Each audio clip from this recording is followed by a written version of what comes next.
Hey everyone, welcome back to Garnock Reviews, where today we're checking out a 2004 Altima 55 Pilothouse Motor Yacht that's up for sale just outside Daytona Beach, Florida. This is an extremely spacious and comfortable cruiser, but at the time of shooting this video was up for sale for $589,000. She measures in at 55 feet in length, she's got a draft of 4 feet 4 inches, she's got a beam of just over 17 feet, and an air draft of 21 feet. There's spacious seating in the aft cockpit for family and friends, and everywhere that you can possibly make storage inside or out, this boat has it. You could easily use this for an extended period of time or even full-time liveaboard use. You've got boarding access to both port and starboard. You've got connections here that you can either use for deck wash or even a shower, but there is also another shower on the bathing platform. There's more storage underneath the seats that you see here. Then notice how thick the doors are that lead out for the boarding access and also to the bathing platform itself. I like the fact you got the chrome handholds leading down to the bathing platform. The platform itself is really wide, so you feel very comfortable walking along here. And you won't see it in this video, but the name that you see on the transom, that's actually illuminated and it's really nice at night. And there's a section on the platform here that's got a boarding ladder. And then again we've got a number of storage compartments down here, as well as having that hot and cold shower that I had mentioned earlier. Then if we make our way back up to the aft cockpit, as I go to walk around this yacht, I love how wide the deck is. I love how high the handrails are. You feel very secure when you're walking around the yacht. There's overhead lighting as well as courtesy lighting on the deck. Those massive windows give great visibility as well as natural light, but I like that they're dark so you've still got privacy too. And then for the pilot house, this one does have access to both the port and starboard side from the lower helm. And then as we make our way to the bow, you'll see that we've got seating here for your family and friends, but you've also got enough space on the coach roof that you can turn this into a big sun pad and lay out and relax. And then on the bow, this one's actually equipped to carry 2 anchors. She does have an electric windlass, and you can operate the windlass here at the bow, but you can also operate it at both the lower helm and the flybridge. And you've got easy access to both the port and starboard anchor lockers, and these also double up as being good places to store your lines for the bow. And notice we have both a Samson post and also the windlass has got a winch on it too, so if you're ever going through lock gates you'll see the advantage of this setup. And then as I pan the camera around, you'll see that timeless classic design that this one offers. I think she looks great, and you see that we've got those large windows on the bow covered up. But the flybridge is more like a sky lounge because it's fully enclosed with the canopy and it's even air conditioned up there too. And as I make my way aft to the aft cockpit, again you can see just how wide the deck is and you can see how good the handholds are for you, your family and your friends when they're on board. And notice overhead you'll see cameras. There's cameras throughout this entire yacht, and I'll show you that display once we get to the helm. And as we make our way inside, you'll often hear me say you only get one shot at first impression, and this yacht does not disappoint at all. You've got so much space, you've got so much natural light, you get great headroom, but I love the fit and finish of all the materials that's here. On the port side you'll see we've got the pop-up large TV. There's more storage lockers behind those seats. In the port quarter you'll see we've got a drinks cabinet in here. And I love how safe and secure everything is in place, and all the cabinet doors you see throughout the entire yacht, they've all got that push button lock mechanism, so you don't need to worry about the doors opening while the boat's underway. And then on the starboard side, we've got this large L-shaped seating area, and it's all illuminated underneath. I can imagine this looks really nice when it's dark. But what you probably weren't expecting is in the starboard quarter, this one's actually got a day head, so it means that your guests can come in and use the bathroom without having to go all the way down through the yacht. And then here you get plenty of space, plenty of privacy, and there's also plenty of storage for toiletries and personal belongings. And all those large windows you see, those do have blinds that you can pull down if you want to protect everything in the inside. And as we make our way towards the galley, first thing we'll come across here is this has actually got a built-in wine cooler. It's a great way to have refreshments on board, but it's also a great way of making sure those bottles stay safe and secure. Then next up we've got a small drinks fridge. And then I just love the pilot house here. I'd imagine if it's husband and wife, something like that, cruising, it's great to have them right next to you when you're at the helm. The galley's located to starboard, And I love how this is open plan for both the saloon down below and also for the helm and the pilot house. As with the rest of the yacht, the galley's got plenty of storage. Every possible area has been turned into a storage locker or cabinet. You've then got two large GE, these are refrigerators, that's got the freezer icebox. And I was impressed with the amount of countertop space you have here. In many ways this yacht feels much larger than she actually is. And to help with that long-term liveaboard use, she's got more storage overhead. You see we've got that toaster oven. You've got the 3-burner electric stovetop, and then down below you've got a convection microwave oven as well. And what might not be obvious in the video is this one also has a trash compactor and a garbage disposal unit included. And for the pilot house, this table's actually got a removable section in the middle, as does the seating area, and that way you do have access to that port door if you needed it. And we do have unobstructed access to the door on the starboard side as well. And then as for the helm, I love the fact it's got a central position, and this one's been well equipped with all the electronics. And up overhead you see we've got that large screen. There's multiple cameras throughout the yacht, and you can cycle through here, but you can always keep an eye on things while you're underway. And one design feature I liked at the helm is, as much as I'm impressed with the electronics that's here today, there is room to add further electronics if you wanted to. Some of the yachts I've been on board don't offer that same luxury. And I like how detailed everything's labelled, including controls for the windlass. This one's equipped with both bow and stern thrusters. You've got full engine instrumentation, including rudder angle indicator. You've got your trim tabs. You've got a very detailed control panel, and I love this plaque that's above it. That way it gives you all the key information for whenever you're cruising. And then we also have a full bank of Raymarine equipment. This includes your depth sounder, wind speed and direction, your speed, distance and log. There's a VHF radio. There's also a GPS plotter and radar that was installed last year. As we make our way forward, see that we've got an additional control panel here. We also have the generator controls. And those steps that you see, those lead up to the flybridge, and I'll show you that in a few minutes. But first we're going to take this staircase down, and this leads to the lower accommodation. I really like how the handholds are in place, as well as how deep the stairs are. It doesn't feel like you're going to fall down here at all. At the bottom you've got a backlit illuminated picture, and it just gives a real quality feel to the yacht.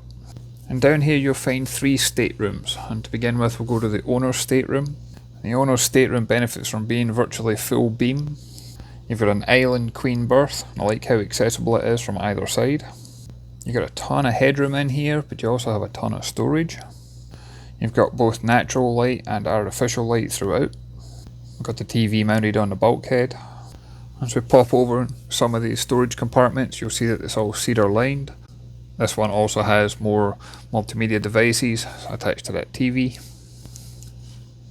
This next section can double up from being a vanity station, but it can also be used as a desk. As well as drawers and cabinets, we've also got full height hanging locker space. Even simple things, look how many hinges are on the door. Everything in this yacht is solid. I like how both sides have got built-in bedside cabinets. And these also have push button access to all the lights. And as you expect, this stateroom is fully en suite. It's probably a good time to point out this one's got an 80-gallon holding tank. She's got 2 175-gallon water tanks, and she's got 2 times 485-gallon fuel tanks. And for the head compartment, I like the fact that the toilet and the shower is separate. The shower's also got a built-in seating area, and there's plenty of room in here to be able to enjoy and use that shower anytime you want. And I like all the luxury extras on here. Even the shower door looks like it's been specifically thought out and designed. I like the flakes that you get throughout the countertop. Again, it just gives that quality, elegant feel to it. Even the toilet itself seems like it's something that's been put time and effort into. This is pretty much the same size as a toilet in your house rather than what you normally find on a yacht. And as we make our way out the cabin, again you can appreciate all the woodwork we have here. And then you'll see that louver effect door with the ventilation. In here we actually have both a washer and a dryer. Great for making sure not only do you have clean clothes, but you got fresh towels and linens as well. And you'll see those steps leading up to the main saloon and the pilot house. Those are all illuminated for easy access at night. And then the 2 guest staterooms, they share a heads compartment. The heads compartment's to starboard. But we'll first take a look at the portside stateroom. And for being a guest cabin, again I was impressed with just how much storage is in here. You get natural light from the opening porthole, plenty of artificial light. You get hanging locker space, and this one's also been used a little bit for storage. And something I've never seen on a yacht before is this one's also got a compartment where if we open this door, it's got a pull out ironing board. It's a handy location being right next to the washer and dryer, and also make sure your best clothes are ready whenever you need them. And then on the bow is where you're going to find the VIP guest cabin. I love how this one's got the island berth where again it's accessible from either side. There's great headroom in here. They've made great use of the artificial lighting that we have on offer. There's storage lockers and cabinets throughout. I personally love the glossy shine that you get from all the woodwork that's in here. You've got more full height hanging locker space. Again, this is cedar lined. And then this stateroom also offers a large hatch up overhead. It's got a clever mechanism where you can have the blind closed completely. You can have it closed where it's like a mesh screen to keep the bugs out, or you can have it open if you want that fresh air in. Now, this also doubles up as a great emergency exit, although I hope you never need to use it as that. And then although both the guest cabins share the same head compartment, you can access this one directly from the cabin itself or from the main passageway. And again, we've got separate toilet and shower, giving you more space to use that and enjoy that shower. Plenty of storage here for your toiletries and personal belongings. And the shower's also got that little bench moulded into it. And then if we head back up to the pilot house, I'll take you up those steps that lead into the flybridge. And I like the fact you can access the flybridge from inside the yacht. There is actually access around the aft cockpit as well, but it's much easier from the lower helm, and that way you can do it in any conditions. If this was my yacht, I personally would do the cruising from up here. That solid hardtop gives you great shade and protection. All of the flybridge can be screened in, and that way the flybridge here is actually fully air conditioned. And if you prefer, you can always roll up those screens and get that fresh air coming through instead. Most of the electronics and controls are replicated up here, but we do also have a Garmin GPS plotter. This time we've got twin Raymarine multifunction displays, and then again you see we've got that screen that connects to all the cameras that you see throughout the yacht. There's a great deal of storage underneath the flybridge console. You can use that for storing all the covers that you have for the displays, as well as anything you want to have close at hand without having to go back downstairs. And despite the boat's size, having those bow and stern thrusters, it really makes it easier to close quarter manoeuvre this one. You could easily handle this yacht as a husband and wife team. And then as I pan the camera around, you'll see here we've got an outdoor refrigerator. You've got plenty of seating up here for your friends and family to join you, and that table also lowers down as well. And then opposite this area, over on the port side of the yacht, we've got an outdoor grilling station. On the starboard side we've got the wash hand basin, and then on the port side we've got the electric grilling station itself. And I love the fact that there's so much space up here. You could easily cook out a meal while the boat's cruising and underway, as well as obviously enjoying it while the boat's at anchor. You see we also have that large hatch on the deck that leads down to the aft cockpit that I mentioned earlier. And then if we step outside in the aft deck, up on the flybridge, this one's got plenty of space to enjoy the sun, but it's also got a £1,000 hydraulic davit. You could lift and store a tender up here. I've got a friend that owns a yacht that spends his winters down in Florida and summers up north and just runs up and down the intercoastal, and this yacht would be perfect for some sort of retirement cruise like that. And with so much space, comfort and visibility from up here, I definitely would be using this as a cruising platform rather than downstairs, but I love the fact that the yacht offers both options. Well, not all yachts offer that. And before we wrap this video up, on the aft deck is where you're going to find a lazarette. Down there's plenty of storage for ropes fenders.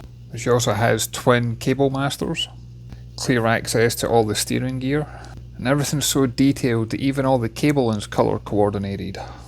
You've got a full bank of batteries down here as well. And then we've got a 17 kilowatt Onan generator. This has got just over 3,000 hours on the clock. And then it's from this lazarette that we've got a door access that leads into the engine compartment. And the engine compartment's actually almost full height. And this yacht is powered by twin Cummins diesel engines. These are QSM 11. They've got approximately 535 horsepower each. These engines have got less than 1500 hours on the clock. The engine room's just super clean and detailed. Everything's labelled, so if any component ever needs to be serviced, repaired, upgraded, you know exactly what to order up. It's a very dry engine room where I don't see any obvious signs of major leaks of any sort. And with so much space, it's easy to service and maintain these engines, which will always help reduce that risk of having any major expense coming up. And in terms of speed, cruising speed, you can expect to be in the 14-15 knot mark, and then flat out it's probably going to be around about 20-21, something along those lines, obviously in the right conditions. This one also offers features like it's got a reversal oil change system. That way it's far easier to change the oil on your own without having to rely on an engineer. And included in the sale is a number of spares as well as spare props, so she's very much ready to go. I'd like to thank Joe for the opportunity to come on board and take a look at this one and share the video with you. I'd love to hear your thoughts and comments. If you can leave a comment down below, and if you haven't done so already, if you can hit that like and subscribe button, it really does make a difference. And I look forward to catching you on the next one. Thanks everyone.